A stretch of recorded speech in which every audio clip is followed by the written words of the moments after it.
You open your eyes for the very first time. No soft blankets, no loving coos, just the cold, sterile glow of a Viltrumite birthing chamber. Forget the gentle push of a loving mother. Your entry into the universe is a brutal assessment, a quick scan for genetic flaws. A cold metallic clang echoes as you're weighed, measured, and judged. Your first breath isn't a cry of life, but a silent plea for warmth that never comes. Congrats, you're a full-blooded Viltrumite. Several figures in battle armor scan you. Yep, he's strong, says, well, probably a doctor, maybe a general. Hard to tell when you're a baby and everyone looks like they're ready for war. Your parents, stoic figures in their combat gear, don't offer cuddles. Their relief is purely pragmatic. You passed the initial cut. You're not a liability. Yet. This isn't just a birth, it's an audition for survival, and the stakes are literally life or death. No participation trophies here. You get to go home, lucky you. But home isn't exactly cocomelon and stuffed animals. Imagine your first playground being a torture chamber designed to break you. That's your Viltrumite nursery. 4 times Earth's gravity, a constant crushing weight on your tiny frame. Your cries aren't met with comfort, but with the deafening silence of steel walls. Every muscle, every bone, screams in protest as you struggle to even lift your head. No one teaches you to walk. The gravity teaches you to fight for every inch. This isn't about nurturing, it's about forging. You learn that pain is a constant companion and weakness is a death sentence. Your toys, not soft rattles but dense, weighted blocks, each one a testament to the brute strength you're expected to develop. Your parents, ever present but always distant, observe your every struggle. Stumble? Fall? They watch, arms crossed, their unblinking eyes assessing, never helping. A true Viltrumite stands on their own always. Thanks, Dad, you quickly grasp that parental love is a concept as alien as a lullaby on Viltrum. Think your first day of daycare was rough. Try the Juvenile Combat Initiative. This isn't about sharing toys. It's a gladiatorial arena for toddlers. At 5, you're matched against Laro, older and twice your size. He's got more years of conditioning, read brutal training, under his belt. The rules are simple. Incapacitate. He charges, a tiny, furious blur, and knocks you flat. The taste of dust, the sting of defeat. But before you can even process the pain, a voice snarls, "Get up!" No tears allowed. You scramble, driven by instinct and the primal fear of failure. Your tiny fist connects with Laro's jaw. He stumbles. You seize the moment, a flash of pure Viltrumite ruthlessness, and put him down. The crowd of parents and children erupts, not in concern, but in approval. At 5 years old, you've learned the most crucial Viltrumite lesson. Respect is earned through dominance, and compassion is a weakness you can't afford. This isn't just about winning a fight, it's about internalizing the brutal ideology that fuels the Viltrumite empire. Remember history class? On Viltrum, it's less about understanding the past and more about glorifying conquest, a relentless reel of Viltrumite superiority. Science isn't for discovery, it's for weaponizing, for finding new ways to dominate. Even math is taught through the cold, calculated lens of warfare logistics. Troop movements, supply lines, casualty projections. And PE? That's just combat training with a side of cardio, where every misstep is met with harsh reprimand. Be perfect, kid, or you won't make it much longer. Failure isn't an option, it's an extinction event. Then comes the lesson about the purging. A chilling tale of how millennia ago, your ancestors decided to call the weak from their population. A global bloodbath, half the planet died. But hey, the weak were eliminated, right? The instructor's smile is unsettling as they deliver the punchline. You may no longer be a baby, but it's never too late to abort you. That line, straight from the comments, hits you like a physical blow. You realize the casual cruelty, the absolute lack of empathy, is not just a policy. It's woven into the very fabric of your existence. Your first field trip, not to a museum but a recently conquered planet. The air is thick with the metallic tang of burnt rubble and the acrid stench of fear. Skies black with smoke, villages still smoldering, cities reduced to skeletal husks. You follow General Korf, a towering monolith of Viltrumite might through the devastation.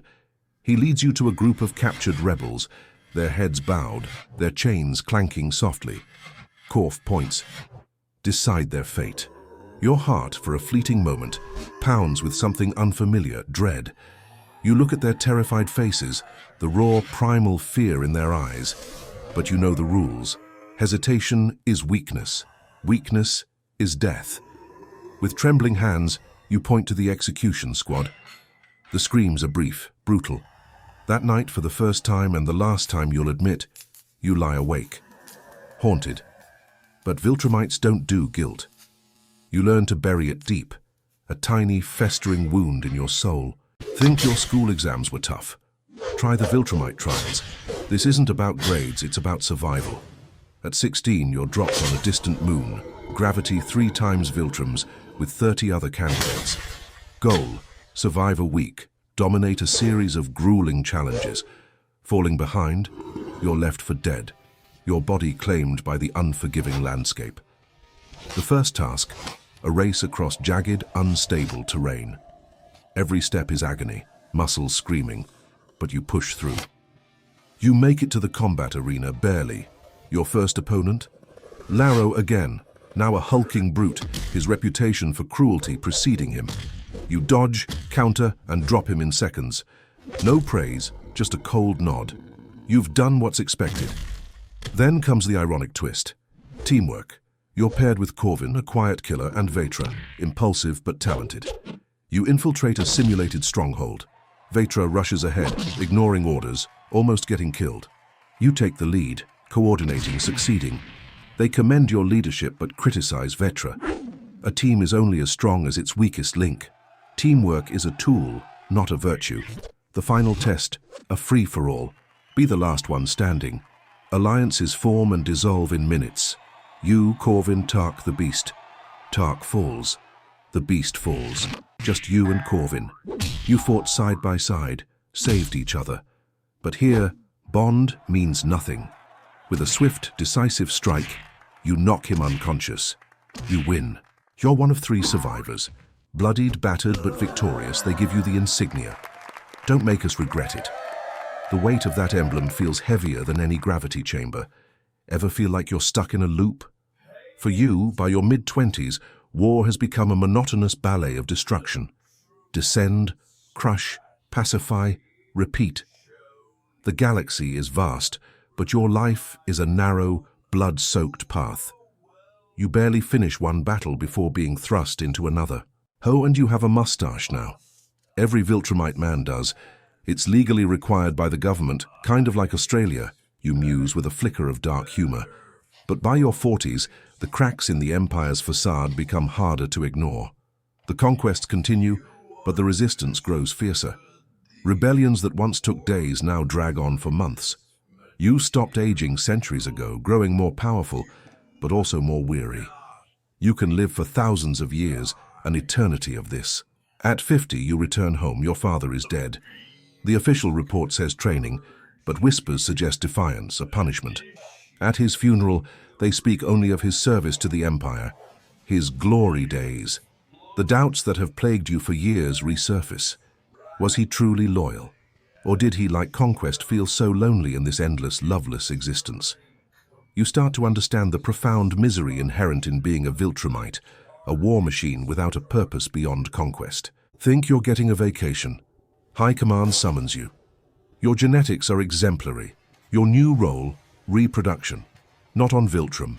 You're given a file on Coralis, a distant, resource-rich planet. This is one of the Empire's most effective strategies. Infiltrate, reproduce, overpower. Viltrumite genes are incredibly adaptive, potent enough to create almost pure Viltrumite offspring with nearly any species. Humans, for example, are so genetically close that a hybrid is almost identical to a pureblood. Why all this? To create more Viltrumites and take over the planet from within. At first, it feels like a reprieve from the endless battles. Live a normal life. Start a family.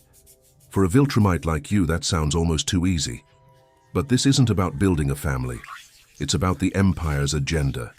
The children you father won't belong to you. They'll belong to Viltrum. When you arrive on Coralis, it's breathtakingly beautiful. The Corallins are peaceful, Their culture centered on art, community, harmony. Everything Viltrum isn't. You present yourself as a traveler, a classic infiltration tactic. Over time, you integrate, forming bonds, learning their ways. Despite your mission to destroy them, you can't help but admire them. You even begin to experience something unfamiliar: peace. You fulfill your duty, partnering with Ara. Viltrumites are taught to view mates as tools, but Ara is more. You have 2 children superhuman like you. Raising them is unlike anything you've ever known. For the first time, you understand what it means to nurture, to protect. This is the crisis Nolan faced, the one that made him raise Mark like a normal dad. You're living it. The call finally comes.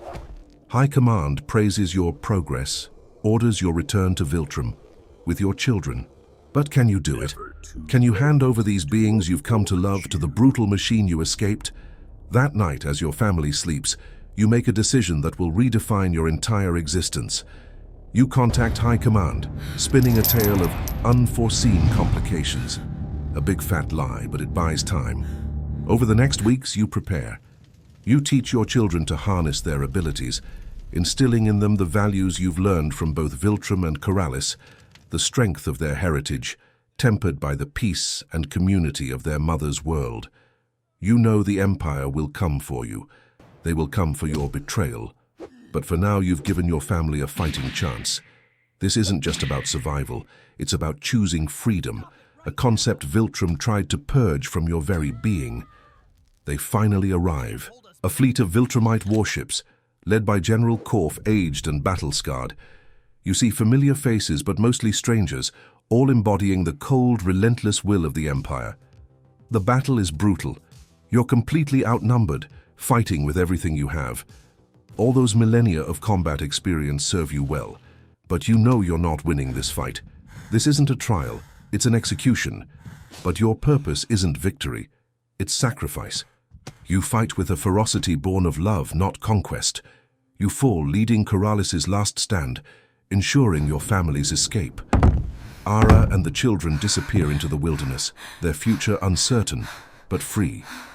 Coralis becomes the Empire's newest addition, another conquered world. Your death is recorded as betrayal, your name quietly removed from Viltrumite history. But to those who knew you, to the family you chose, you're remembered not as a conqueror, but as a father who chose freedom over a millennia-old galactic empire. Not bad for a kid who started in a gravity chamber, destined for a life of lonely conquest, who found a different kind of strength.